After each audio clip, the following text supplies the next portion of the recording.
चलिए, तो हम आज पढ़ेंगे quantum number. Basically quantum number चार प्रकार के होते हैं: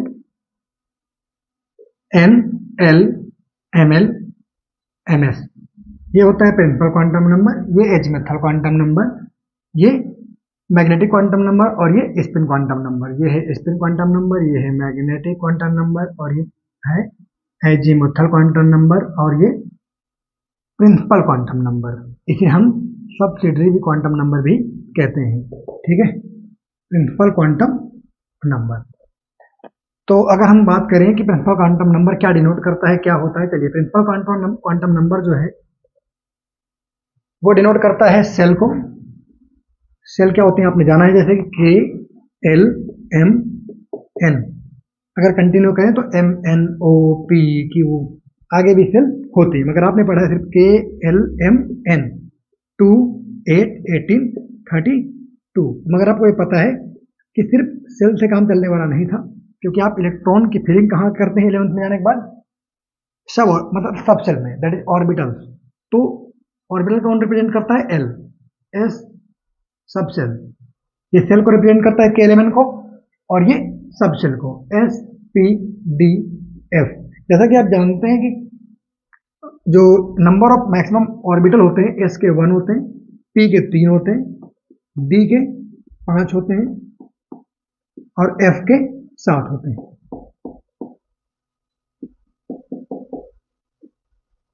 ठीक है, और मैक्सिमम एक ऑर्बिटल में जो इलेक्ट्रॉन फिल कर सकते हैं वो हम 2 फिल कर सकते हैं। तो क्या एल जैसे रिप्रेजेंट कर रहा है 8 इलेक्ट्रॉन, इसका मतलब ये कंटेन करता है एस और पी ऑर्बिटल को, यानी 2 इलेक्ट्रॉन एस के और 6 इलेक्ट्रॉन पी के। ऐसे ही एम जो है 18 इलेक्ट्रॉन जो बता रहा है वो प्रेजेंट करता है एस को, पी को और डी को, दैट इज 2 इलेक्ट्रॉन, 8 इलेक्ट्रॉन और 10 इलेक्ट्रॉन। ऐसा ही नहीं, 2, 6 और 10, तो ये क्या हो जाएगा सम 18। 32 की बात करें तो 2 + 6 + 10 + 14 दैट इज 32। तो जो केएलएमएन है इसीलिए सेल कहते हैं, क्योंकि इसके अंदर होते हैं सब सेल। ठीक, तो जो प्रिंसिपल क्वांटम नंबर है वो रिप्रेजेंट करता है सेल को, केएलएमएन को, और एल जो है एजीमुथल या सब्सिडियरी क्वांटम नंबर वो रिप्रेजेंट करता है सब सेल को, that is S, P, D, F. अगर एल की वैल्यू 0 है तो वो एस ऑर्बिटल को रिप्रेजेंट कर रहा है, एल की वैल्यू 1 है तो पी को, ऐसे ही 2 है तो डी को, और एल की वैल्यू अगर 3 है तो वो एफ को प्रेजेंट करता है। अगर हम ऐसा लिखें तो एल की वैल्यू अगर 0 है, 1 है, 2 है, 3 है, 4 है तो एस, पी, डी, एफ, जी, एच, आई, ऐसे भी हो सकता है आगे। ठीक है, 0, 1, 2, 3, 4, 5, 6, मगर आपको क्या पढ़ना है? 0, 1, 2, 3, एस, पी, डी, एफ। ऐसे ही सेम अगर हम बात करें के एलिमेंट की, तो अगर एन की वैल्यू 1, एन की वैल्यू 2, एन की वैल्यू 3, एन की वैल्यू 4, 5, 6, 7, ओके। वैसे ये बता दिया जाए बेसिकली कि जो एन की वैल्यू 1 to 7 होती है वो पीरियड को रिप्रेजेंट करती है। अगर एन की वैल्यू 1 है दैट मीन्स कोई इलेक्ट्रॉन है जो फर्स्ट पीरियड से बिलोंग करता है। ऐसे अगर एन की वैल्यू 4 है तो इसका मतलब है कि वह एलिमेंट 4th पीरियड से बिलोंग करता है। तो क्या एन का मतलब अगर 7 होगा तो वो 7 से बिलोंग करेगा? यस। अगर एन की वैल्यू है 7, प्रिंसिपल क्वांटम नंबर की वैल्यू 7 है, तो यानी कि वो एलिमेंट बिलोंग करता है 7th पीरियड से। ठीक है, एन की वैल्यू 1 रिप्रेजेंट करता है के को, ऐसे एल, फिर एम, एन, तो फिर आप कहेंगे आगे, यस आगे भी होते हैं ओ, पी, क्यू। ठीक है, तो हम लेकिन पढ़ते क्या है? के, एल, एम, एन, आगे नहीं जानते हैं, क्योंकि जरूरी नहीं है कि आखिरी पीरियड में उतने ही एलिमेंट हो सकता है इन फ्यूचर आगे और भी पीरियड टेबल बड़ी हो सकती है। ओके, तो हमने कहा एन है हमारा principal quantum number, that is जी, that is denoted by N. इसकी वैल्यू हो सकती है 0, कभी नहीं हो सकती है, क्या हो सकती है? 1, 2, 3, 4, 5, 6 और 7, क्योंकि अभी तक हमने 7 पीरियड देखे पीरियड टेबल में। तो एन की वैल्यू डिनोट करते हैं पीरियड को, यानी कि एन की वैल्यू हो सकती है 1 अगर कोई एलिमेंट बिलोंग करता है फर्स्ट पीरियड से, सेकंड से तो 2, थर्ड से तो 3, अगर फोर्थ का एलिमेंट है तो 4। फॉर एग्जाम्पल चलिए इसे थोड़ा सा एक्सप्लेन करें। अगर हर एक पीरियड का एक एलिमेंट लेते हैं, उसकी एन की वैल्यू मानते हैं कि क्या होगी। हमने कहा प्रिंसिपल क्वांटम नंबर पढ़ रहे हैं आप, तो जैसे एन की वैल्यू हाइड्रोजन के लिए होगी 1, लिथियम के लिए होगी 2, ऐसे ही सोडियम के लिए होगी 3, बेरिलियम के लिए क्या होगी 2, स्कैंडियम के लिए 4। तो आपने देखा कि हाइड्रोजन जो है फर्स्ट पीरियड का एलिमेंट है, लिथियम सेकंड का है, सोडियम थर्ड का है, बेरिलियम सेकंड का है, स्कैंडियम फोर्थ का है। तो जो पीरियड है वो बता रहा है n की वैल्यू को।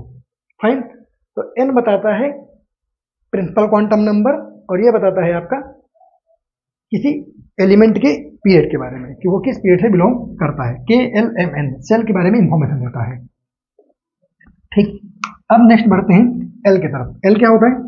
L is the azimuthal quantum number और subsidiary quantum number. Basically L जो रिलेट करता है n से वो होता है formula L equal to n minus 1।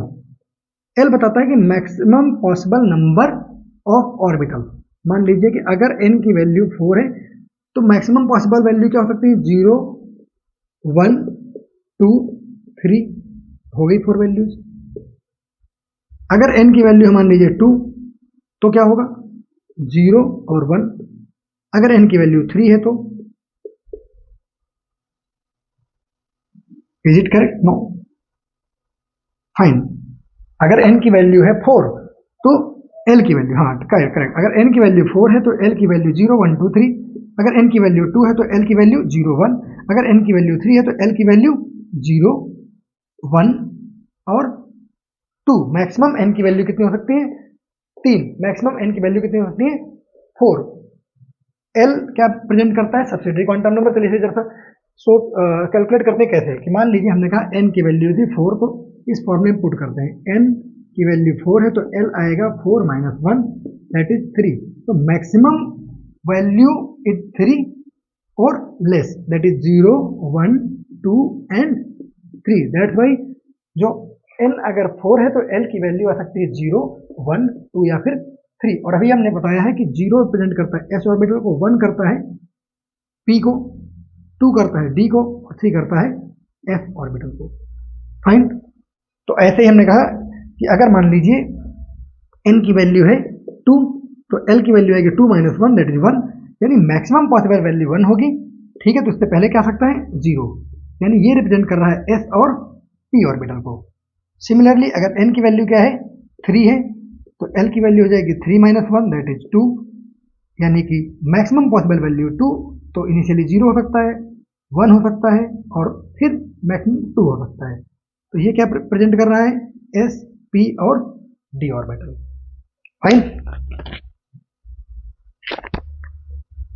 तो ये था सब्सिडरी क्वांटम नंबर और प्रिंसिपल क्वांटम नंबर। तो अगर एक क्वेश्चन देखा जाए कि how many total orbital possible for principal quantum number 6, मान लीजिए कि how many total possible orbital for principal quantum number 6, यानी वो पूछ रहे हैं L की टोटल मैक्सिमम वैल्यू कितनी हो सकती है। तो अगर n 6 है तो L क्या कैलकुलेट करेंगे? n minus 1 that is 6 minus 1 equal to 5। तो मैक्सिमम वैल्यू हो सकती है 5, मैक्सिमम 5। तो चलिए देख लेते हैं कि 0, 1, 2, 3, 4 और 5। मैक्सिमम ऑर्बिटल कैलकुलेट करना यहाँ पर बहुत मुश्किल हो जाएगा। क्यों हो जाएगा? 0 S को करता है, ये P को, ये D को, फिर ये F को, फिर ये G को और फिर ये H को। मगर आपने GH तो पढ़े ही नहीं है, तो आप मैक्सिमम ऑर्बिटल कहाँ तक पता कर पाएंगे? सिर्फ यहाँ तक कि भैया इसका होता है 1 ऑर्बिटल, इसके 3 ऑर्बिटल, इसके 4 ऑर्बिटल, नहीं 1 orbital, 3 orbital, 5 orbital and 7 orbital. तो टोटल मैक्सिमम ऑर्बिटल आपने पता किया सिर्फ यहाँ तक के लिए। ये आपको इन्फॉर्मेशन है नहीं आपके पास, तो इस क्वेश्चन को चेंज कीजिए और कीजिए, मान लीजिए like what is the maximum total possible number of orbital for n equal to 3। तो L की वैल्यू क्या होगी? 3 माइनस 1 दैट इज 2, 0, 1 और 2। तो S orbital, P orbital, D orbital. S में होता है 1 ऑर्बिटल, P के होते हैं 3 और D में 5। तो मैक्सिमम टोटल पॉसिबल ऑर्बिटल कितने हो गए? 1 + 3 + 5 दैट इज 9। फाइन, ठीक है, तो ये हो गया M और L का क्वेश्चन। चलिए नेक्स्ट क्वेश्चन या फिर नेक्स्ट जो हमारा टॉपिक है वो क्या है? Magnetic quantum number. Magnetic quantum number बताता है ओरिएंटेशन ऑफ ऑर्बिटल के बारे में। मैग्नेटिक क्वांटम नंबर बताता है ओरिएंटेशन ऑफ ऑर्बिटल में। और मैग्नेटिक क्वांटम नंबर इंडिविजुअली हर एक एल के लिए डिफरेंट होगा। मतलब कि इसका फॉर्मूला जो होता है वो होता है 2l + 1। फॉर एग्जाम्पल मान लीजिए कि n की वैल्यू थी 3, तो l की वैल्यू आई 2, मैक्सिमम पॉसिबल वैल्यू 2 है तो 0 हो सकता है, 1 हो सकता है, 2 हो सकता है। ओके, ये 3 वैल्यू पॉसिबल है फॉर n = 3। ओके, तो यानी ml क्या होगा, ml जो होगा वो ml 0 हो जाएगा 0 के लिए, ml 1 हो जाएगा मान लीजिए 1 के लिए, और ml 2 हो जाएगा फॉर 2 के लिए। यानी s के लिए अलग, p के लिए अलग, d के लिए अलग। मैग्नेटिक क्वांटम नंबर जो s के लिए होगा वो क्या होगा, 2 × 0 + 1 दैट इज 0। 2 और ये p के लिए क्या होगा, ये p के लिए आप ये s के लिए निकाला आपने, ये p के लिए हो जाएगा, ये d के लिए 2 × 1 + 1 दैट इज 3, 2 × 2 + 1 दैट इज 5। हमेशा मैग्नेटिक क्वांटम नंबर जो होगा वो क्या होगा, ऑड नंबर होगा। जैसे अगर आप नेक्स्ट आगे बढ़ते तो क्या हो जाता है, ml 3 आता, वो क्या हो जाता है 2 × 3 + 1 विच वुड बी 7। तो हमेशा क्या है, ऑड नंबर में है। ठीक है, तो ये क्या बताता क्या है कि ये बताता है जैसे अगर एक s ऑर्बिटल है इसकी मैग्नेटिक क्वांटम नंबर होगी 0, अगर एक p है तो उसके 3 ऑर्बिटल है, सेंट्रल 0, -1 + 1। ये कितनी वैल्यू हो गई, 3 वैल्यू। ये कितनी वैल्यू हो गई, 1 वैल्यू। अगर d ऑर्बिटल की बात करें तो देखिए -2 -1 0 + 1 + 2, यानी टोटल पॉसिबल वैल्यू कितनी हो गई, 5। अगर ऐसे ही हम आगे जाते 1 2 3 4 5 6 तो क्या होता, -3 -2 -1 0 +1 +2 +3, तो पॉसिबल वैल्यू कितनी होती टोटल, 7। तो अगर आपने मान लीजिए कि n लिया है 3, तो l क्या है 2 0 1 2, यानी कि मैक्सिमम पॉसिबल वैल्यू l की हो गई 0 1 एंड 2, विच मीन्स 0 के लिए magnetic quantum number maximum possible है 0, 1 के लिए मैक्सिमम पॉसिबल है 3 और 2 के लिए मैक्सिमम पॉसिबल है 5 वैल्यूज। ये क्या है, नंबर ऑफ वैल्यूज है। 0 मीन्स 1 वैल्यू, 0 का मतलब क्या है, 0 मीन्स ओनली 1 वैल्यू, जब फर्स्ट इनिशियल वैल्यू क्या है 0। 3 का मतलब है हमारे पास +1 0 -1।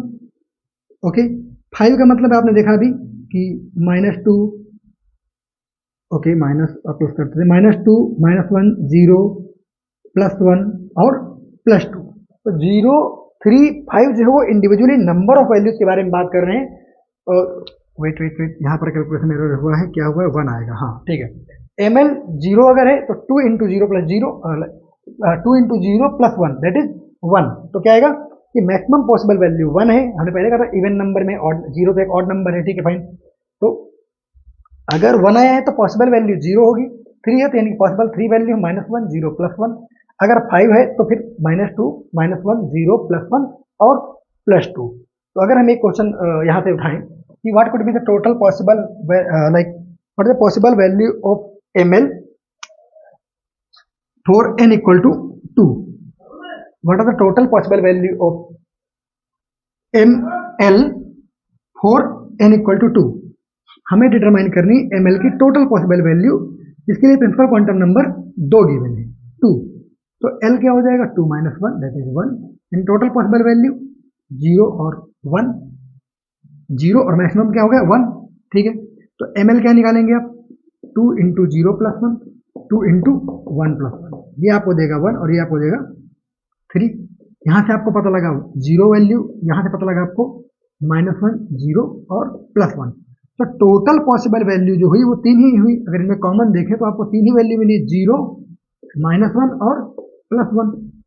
So for n = 2 the maximum possible value for ml are 0 और -1 और +1। फाइन, तो ये हो गया आपका मैग्नेटिक क्वांटम नंबर। किसी बड़े नंबर के लिए भी ले सकते हैं n, मान लीजिए n आपने ले लिया 6 तो l आ जाएगा 5। फॉर एग्जांपल हमने मान लिया है n 5, l हो गया इसका क्या होगा 5 - 1 दैट इज 4। तो ml क्या होगा, 4 का मतलब क्या है, maximum possible value is 4 that is 0 is initial, फिर then 1 then 2 then 3 and these are the 4।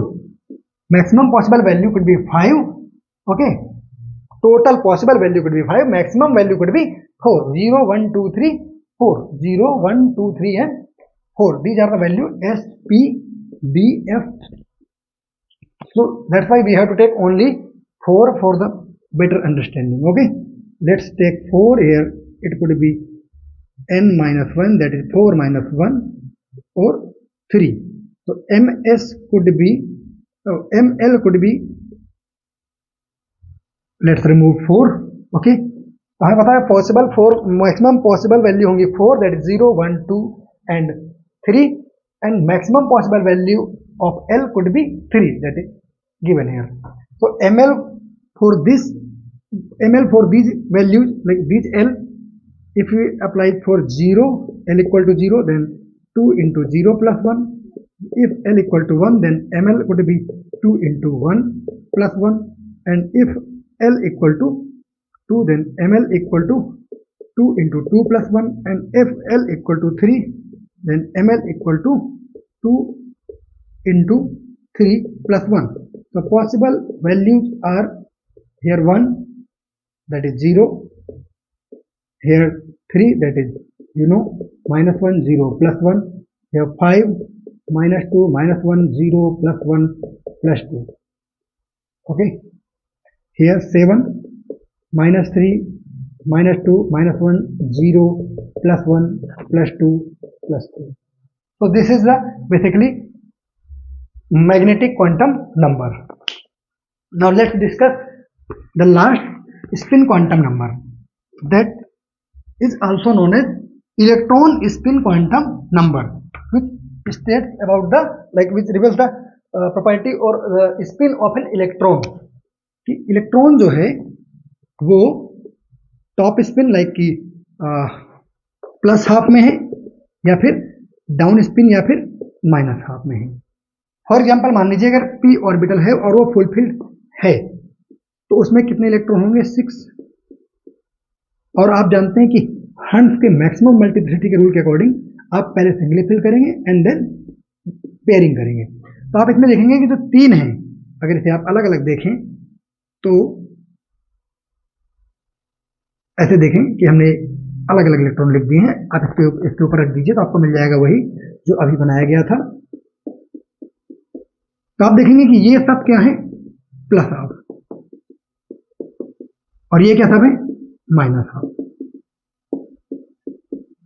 तो एक p ऑर्बिटल जो कि फुली ऑक्युपाइड है, ये रहा.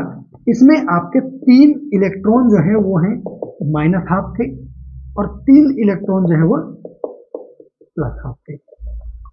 एक फुली ऑक्युपाइड p ऑर्बिटल में 3 इलेक्ट्रॉन जो है वो माइनस हाफ के हैं, और 3 इलेक्ट्रॉन जो है वो प्लस हाफ के हैं. फाइन. तो spin quantum number basically plus half और माइनस हाफ हो सकता है, पॉसिबल कुछ भी, या प्लस हाफ हो सकता है या फिर माइनस हाफ हो सकता है. अगर आपसे कहा जाए कि what are the total possible number of minus half spin electron for n equal to 3, मान लीजिए कि आपसे कहा जा रहा है कि n इक्वल टू 3 है, और कुछ भी मान लीजिए, n इक्वल टू 2 मान लीजिए, चलिए n इक्वल टू 2 मान लेते हैं, और उन्होंने कहा कि जो ms है वो सिर्फ प्लस हाफ वाले बताने हैं आपको. टोटल जो इलेक्ट्रॉन होंगे जिनका स्पिन क्या हो? प्लस हाफ हो, और प्रिंसिपल क्वांटम नंबर क्या है? 2 है. तो बताइए टोटल कितने इलेक्ट्रॉन होंगे इस सिनेरियो में? n अगर 2 है तो l 1 होगा. क्या होता है? 2 माइनस 1, यानी n माइनस 1 से आपने निकाल लिया है, यानी कि पॉसिबल वैल्यू 0 और 1, यानी s और p. तो ml क्या निकालेंगे आप? 4l इक्वल टू 0, 2 इंटू 0 प्लस 1 ml. ये किसके लिए निकाल रहे हैं आप? 1 के लिए. 2 इंटू 1 प्लस 1, ये आ गया 3. इसकी पॉसिबल वैल्यू 1, इसकी माइनस 1, 0 और प्लस 1. Okay fine. तो आपको ये पता लग गया कि S है और P है. तो हम फुली ऑक्युपाइड कर देते हैं S को और P को. अब बताइए इस केस में S P दो ही ऑर्बिटल थे, एक S और एक P, कुछ ज्यादा तो थे नहीं, यानी कि इसमें टोटल जो हाफ प्लस वाले हैं वो कितने हैं, यहाँ पर 1 है और यहाँ पर 3। तो टोटल जो इलेक्ट्रॉन जिनकी कंडीशन क्या है, प्लस हाफ है, ऐसे इलेक्ट्रॉन जिनका स्पिन क्या है, प्लस हाफ है, इस केस में n = 2 कितने होंगे, 4 इलेक्ट्रॉन होंगे। फिर कितने होंगे, 4 इलेक्ट्रॉन होंगे। बहुत सारे क्वेश्चन ऐसे आ जाते हैं कि जैसे मान लीजिए कि which of the given set of the quantum number is not possible, okay, और determine the orbital for the given set of quantum number. This kind of question are given in NCERT as well, okay. तो for basically मान लीजिए we have to determine the orbital, like orbital condition that 3d 2s 3f 2p for example.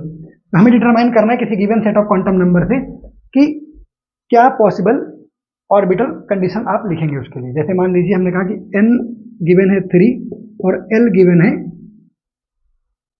0, तो बताइए कौन सा orbital, आप इसे क्या ऑर्बिटल के रूप में रिप्रेजेंट करेंगे। तो n प्रेजेंट करता है प्रिंसिपल क्वांटम नंबर को, आप ये होता है प्रिंसिपल क्वांटम नंबर और ये होता है आपका एजिमुथल क्वांटम नंबर। तो अगर n 3 है तो आपने 3 लिख दिया, l 0 है तो आपको पता है कि l अगर 0 वैल्यू है, 0 वैल्यू डिनोटेड है, 0 किसकी होती है, s की, 1 होता है p का, 2 होता है d का और 3 होता है f का। यानी कि ये बात कर रहा है 3s ऑर्बिटल की, ओके। ऐसे मान लीजिए n = 4 और l = 2, तो देखिए 4 हो गया प्रिंसिपल क्वांटम नंबर, l की वैल्यू 2 कहाँ पर है, यहाँ पर, तो ये किसे रिप्रेजेंट कर रहा है, 4d को। ऐसे मान लीजिए कि एक केस है n = 1 और l = 0, यानी कि 1 हो गया और 0 का मतलब s हो गया। एक केस और मान लेते हैं कि n की वैल्यू जो है वो 4 है, l की वैल्यू जो है वो 2 है, 3 है, चलिए मान लीजिए 3 है, ठीक है। n की वैल्यू 4 है और l की वैल्यू 3 है, तो हमने 4 लिख दिया प्रिंसिपल क्वांटम नंबर, l की वैल्यू 3 है, दैट इज f। ये क्या रिप्रेजेंट कर रहा है, 4f। ऐसे बहुत सारे क्वेश्चन आते हैं कि which of the given set of the quantum number, like out of the given, like we can say determine the orbital for the given set of quantum number. So we have determined the orbital for the given set of quantum number.